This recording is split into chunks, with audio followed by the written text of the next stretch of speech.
À nouveau, bonjour. On retrouve encore notre guide d'exception qui nous accompagne depuis une semaine dans le monde de la biodiversité. Ici, nous sommes à Agualand, ce zoo qui n'est pas encore ouvert, mais qui nous offre l'opportunité de découvrir les espèces mythiques qui se retrouvent dans cette maison. Ici, déjà au cou, vous avez le python royal, l'espèce mythique de Ouida, et qui est moins dangereux ou qui n'a pas de venin, mais également dans ma main un serpent qui est plutôt américain, le fire snake, et que nous aurons l'occasion de découvrir tout à l'heure avec Ingrid Agua, directrice générale de Agualand.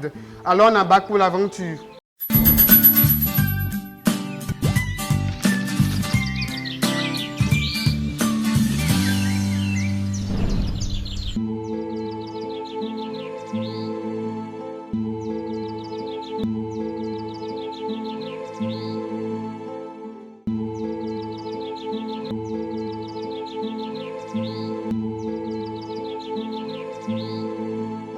Alors, Madame Ingrid Agua, bonjour. Bonjour. Merci pour l'opportunité que vous nous offrez depuis une semaine pour découvrir la biodiversité de Agualand. Oui. Agualand n'est pas encore public, donc c'est une exception. Le serpent que vous avez dans votre main, c'est le Fire snake. Pourquoi? Déjà, touchez-le, touchez voir. Il a des écailles. Des déjà. écailles, oui. Et il a une très belle couleur qui fait un petit rappel au feu. C'est pour ça qu'en anglais, on l'a surnommé Fire Snake. Le fire comme le feu. Exactement. Un serpent de feu. C'est ça. Alors, quelle est la particularité de cette espèce? Bon, c'est une espèce qui se nourrit principalement de petits os de serpents, de petits insectes. Et en gros, c'est ça. Alors, le serpent est dangereux, on ne s'amuse pas avec, mais pour cette fois-ci, c'est un serpent qui n'est pas venimeux. Non, pas du tout. Sinon, je ne le tiendrai pas dans ma main. Alors, gentiment, on va le déposer.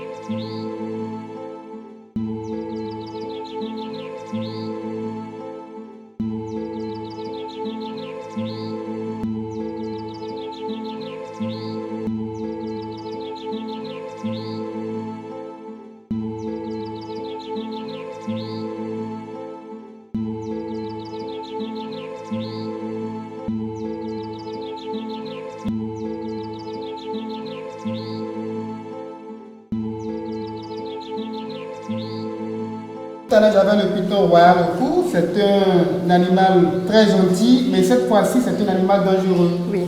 Alors, quelle est la différence entre le python royal et le python boa? D'accord. En fait, le python boa, c'est déjà juste, quand vous regardez la taille des deux serpents, entre les deux serpents, vous verrez que le boa est beaucoup plus volumineux que le python. Et regardez la tête. Je ne sais pas si vous avez vu la tête de l'autre côté, mais au niveau de la tête, vous verrez qu'il y a également une différence. La tête est plus grosse, plus ronde, tandis que le python plus allongé. Alors, ici, c'est un animal dangereux. Oui. Comment se comporter face à un python boa? D'accord. Déjà, il est dangereux, mais il n'est pas venimeux. Okay. Il est dangereux parce que déjà, il est gros et il a tendance à s'enrouler autour de sa proie, l'étouffe pour ensuite l'avaler. Donc ça, c'est l'une de ses particularités. À côté du python, nous avons un animal ici, un serpent qui est tout à fait vert. Pourquoi? C'est quelle espèce? C'est une vipère d'arbre. Wow. En anglais, ça fait tree viper. C'est également une espèce venimeuse, donc il ne faut pas trop s'en approcher. Alors là, c'est le cobra. C'est une première fois pour moi.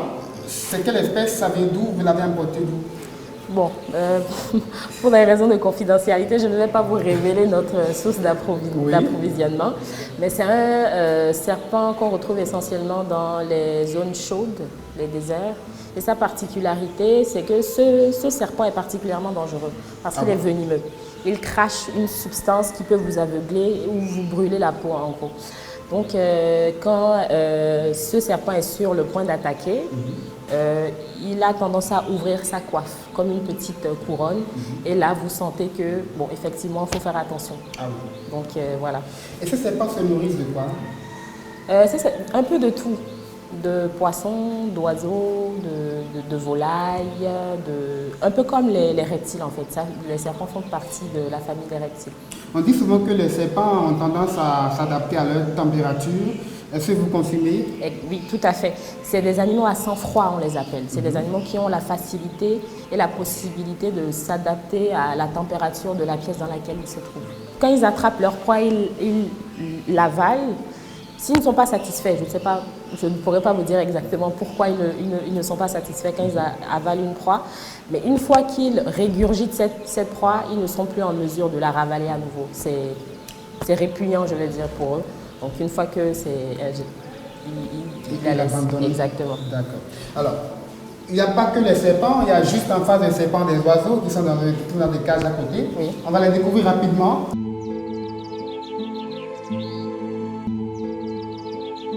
Là, nous avons des moineaux et vous allez remarquer l'oiseau qui se trouve à terre, c'est une tourterelle à crête. Ok, d'accord. Et à côté? À côté, nous avons des perroquets. Ah Des oui, perroquets verts, ils sont juste en haut. Ok, ils ont la manie de répéter tout ce qu'on dit. C'est ce qu'on dit, mais ce n'est pas tous les perroquets qui ont la manie de répéter tout ce qu'on dit. Les principaux perroquets qui ont cette faculté, ce sont les perroquets que nous appelons les grilles du Gabon. Okay. Nous les avons également, mais ils sont situés un peu plus loin. Nous aurons la chance de les découvrir la semaine prochaine. Tout à fait. D'accord. Mais à côté, il y a également des rats. C'est pas des rats. C'est pas des rats. C'est des rongeurs. Des rongeurs. Okay, ça, c'est des mangoustes. C'est des mangoustes. On peut les classer dans la famille des rongeurs, mais pas complètement, parce qu'elles mangent elles sont carnivores. Elles mangent de la viande, elles mangent des fruits. Ce sont des animaux très très sympathiques et puis très attachants également. Là, c'est des scorpions rouges. Tout à fait. Alors, ça a quelle particularité? Bon, les scorpions, ils sont reconnus pour être venimeux. Leur venin se trouve à l'extrémité de leur queue qui est arrondie. Et puis, cette variété de scorpions-là est particulièrement très dangereuse. C'est l'une des variétés les plus dangereuses que nous retrouvons là, les scorpions rouges. On peut en mourir? Oui, bien évidemment. D'accord. Alors, la semaine prochaine, donc, nous allons découvrir le monde des oiseaux. Il y a beaucoup d'espèces d'oiseaux ici que nous avons la chance de découvrir à notre arrivée.